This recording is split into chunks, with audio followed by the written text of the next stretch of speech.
Hi everybody, today I'm going to be sharing some fall fantasy recommendations. When I think about the fall season, I think about the leaves changing, these beautiful hues of red, orange, yellow, brown, but I also think about the crisp, cool feeling in the air that starts to shift around you. So I love that juxtaposition of the warm colors and the coolness in the air that makes you want to cozy up with a pumpkin latte if that's your thing, or maybe a chai tea. In any case, I hope that these recommendations will be worthwhile. I'm going to be giving you 10 recommendations in non-ranked order and a couple of honorable mentions. My first recommendation is going to be Piranesi by Susanna Clarke. This is a standalone told in first-person narration from a character called Piranesi. He lives mostly alone in this mysterious house full of stairwells and statues, an ocean-level floor, so it's very dreamlike, very atmospheric, and it's told in epistolary format, so we are given this story through journal entries, trying to understand what's going on with this character and why he is where he is. The story is somewhat mysterious and it's also rich in themes. I would say we explore loneliness versus aloneness, among other things, and it also has allusions to the Rhyme and the Ancient Mariner, as well as several other works that I won't give away. This standalone is highly worth your time if you want something richly dreamlike and atmospheric, transitioning you again into the fall season. Next on my list is The Name of the Wind by Patrick Rothfuss. This is book 1 in the Kingkiller Chronicles. It is a famously unfinished fantasy series, but I don't think that matters. I think you could still enjoy book 1 as a standalone. Let me know in the comment section below if you disagree with that. I did read The Wise Man's Fear, book 2, but I did prefer the first book, The Name of the Wind. And I think this is a great recommendation for getting into fantasy. It is the book that pulled my husband out of a long reading slump when it came to fiction. And it's also one of the first fantasy books I picked up after going through a very long fiction reading slump.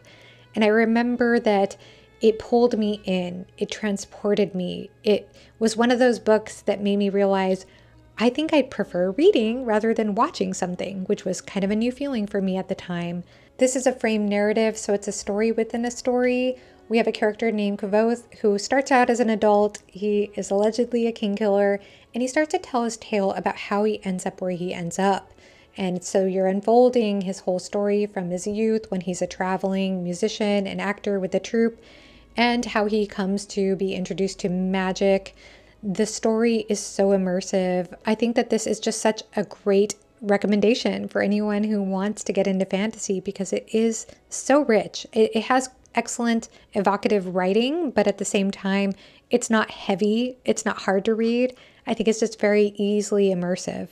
When it comes to the fall season, a very popular fantasy subgenre is dark academia. And my favorite fantasy dark academia novel is Vida Nostra. The authors' names are Marina and Sergei Dyachenko, and it's translated from Russian to English by Julia Miatov-Hersey.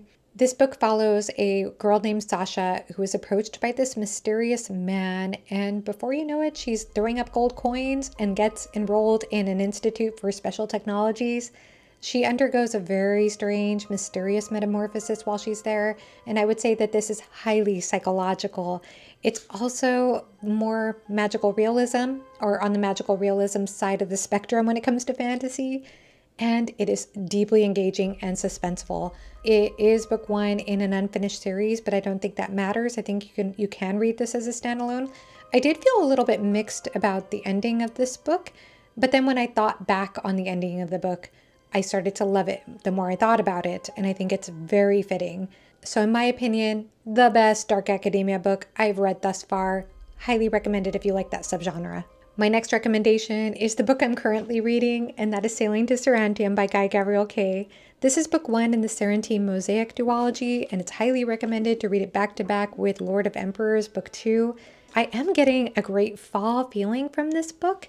I will say so far that we have a very politically charged prologue. We have a time skip between the prologue and the first part, and seem to be following a man who has gone through some really hard, difficult situations, and he is summoned to see the emperor, to be a mosaicist for the emperor in the fabled city of Sarantium. And I'm really enjoying how the plot is developing so far. I'm enjoying the character development of this character. Really interesting magic, and I am getting such a strong fall feeling from it again. And if you want to follow along and read this book, I want to say that I will be hosting a discussion on the Sarantine Mosaic probably at the beginning of next month or sometime in October, and I'll make sure I announce that when the time gets near. My next recommendation is Assassin's Apprentice by Robin Hobb. This is book 1 in the Farseer trilogy. And like Name of the Wind, I would say that this particular story it's in first person narration. It's told from a character Fitz Chivalry from his future perspective, talking about his past. So we have that framed narrative again. But this particular story is, it's so well told in first person narration. I think Hobb has such a gift for making such realized characters, not only with the person telling their story. She does a great job of developing Fitz, the person telling the story, but she also realizes so many excellent characters through his perspective. And this particular series is one that is excellent if you enjoy father-son relationships. There are wonderful father figures in this trilogy. I also think that the world building is not heavy-handed. It's there, but it doesn't feel like it takes away or detracts from the characters and what they're experiencing. So I highly recommend this. I think that this is a really powerful story about sacrifice, about loyalty, about divisions when it comes to those particular themes. So highly recommend. Love this trilogy.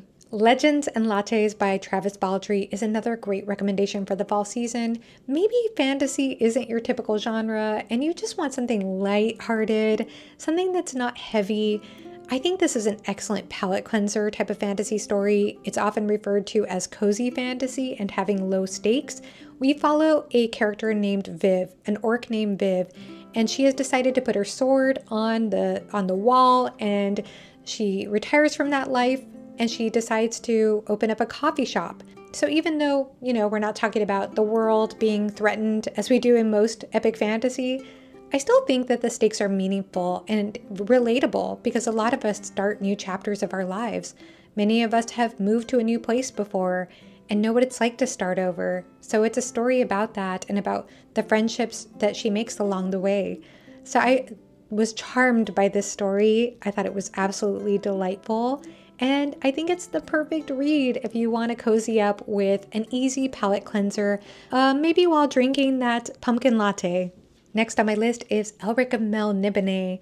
This is a saga, so you could read all the various Elric stories if you want to. I've only read 6 so far. They all kind of stand alone, even though there's a bit of a through narrative. But I recommend just reading the first one and trying that out, which is Elric of Melniboné. We are following an albino character. He has a magical sword. He also has a very existential emo kind of mood about himself. There's a multiverse in this story. It has wild magic, interesting, out of this world building. That sounds like a weird way to put it. This is a fun fantasy story. Excellent magical sword trope used in this story. Highly recommend. Next book I'm going to recommend is The Way of Edan by Philip Chase. And the reason I am recommending this, especially for this particular theme, is because my friend Alan from the Library of Alexandria is narrating the audiobook to this. And I know a lot of people love audiobook listening, but you're going to love his audiobook narration for this book 1 that is going to be coming out this fall season. I understand that it's in process. It should be coming out very soon.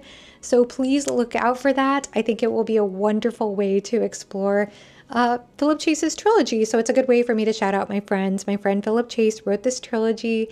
I did do a spoiler-free review of book 1, which I call Elves and Buddhism. And I also hosted a spoiler-filled discussion, which includes Alan, our narrator, as well as Murphy Napier, Jimmy from the Fantasy Network. But if you love audiobooks, I think you're going to be delighted with the audiobook that is coming out very soon. So it's a good way for me to shout it out. Speaking of Philip Chase, I know he was influenced as a writer by The Chronicles of Prydain by Lloyd Alexander. I read the first 2 stories in this series this year, so I haven't read on, but I was completely charmed by the story of an assistant pig keeper who ends up leaving his small little village and ends up in the forest on a magical quest.